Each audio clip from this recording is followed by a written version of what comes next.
न हाम्रो सरकार सहित माननीयज्यूहरू राजनीतिक पार्टीज्यूहरूलाई म एउटा के कुरा अनुरोध गर्न चाहन्छु भने नेपालमा सदियौँदेखि एउटा भाइरस छ, त्यो भाइरसबाट बच्न चाहन्छु, बच्नुहोस् भन्ने अनुरोध गर्न चाहन्छु। त्यो भाइरस भनेको के हो भने नातावाद, कृपावाद, चाप्लुसीवाद र चाकरीवाद। यो चाहिँ भाइरसै हो।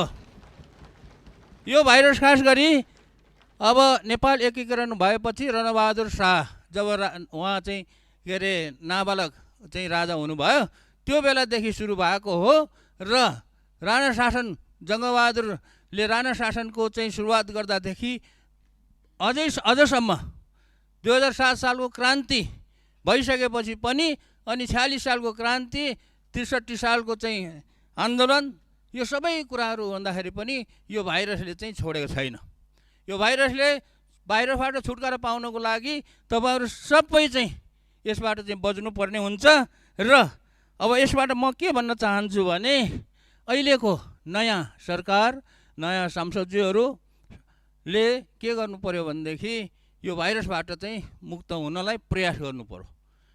र यसमा के भन्न चाहन्छु भने अबदेखि फलाना सांसदले, फलाना मन्त्रीले, फलाना चाहिँ राजनीति नेताले आफ्नो छोराछोरी, आफ्नो नातागोता, आफ्नो इष्टमित्र फलानालाई चाहिँ यस्तो किसिमको चाहिँ पदमा, सुविधा दिने पदमा चाहिँ नियुक्ति गर्यो भन्ने कुरा चाहिँ सुन्न नपरोस्।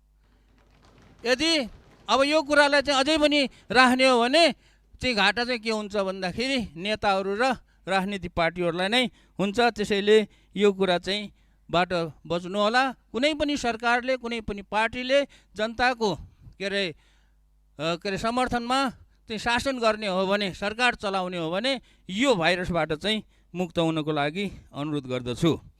र अर्को कुरो, मैले चाहिँ अहिलेसम्म नेपालमा बसेर गर्दै आएको सङ्घर्ष, गर्दै आएको अभियान चाहिँ के हो भने नेपालमा अर्थतन्त्रको विकास गर्नुपर्छ।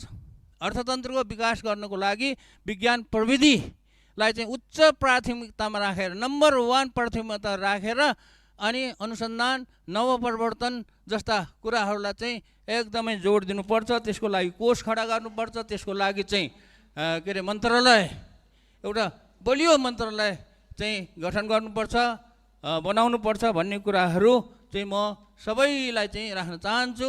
विज्ञान प्रविधि भनेको के हो, अनुसन्धान नवप्रवर्तन कसरी हुन्छ भन्ने तपाईँहरूलाई थाहा छैन भने म चाहिँ यो संसदमा चाहिँ 1 घन्टाको भाषण दिन सक्छु। त्यसैले यो कुराहरूमा पनि ख्याल राख्नु होला भन्ने मेरो अनुरोध छ।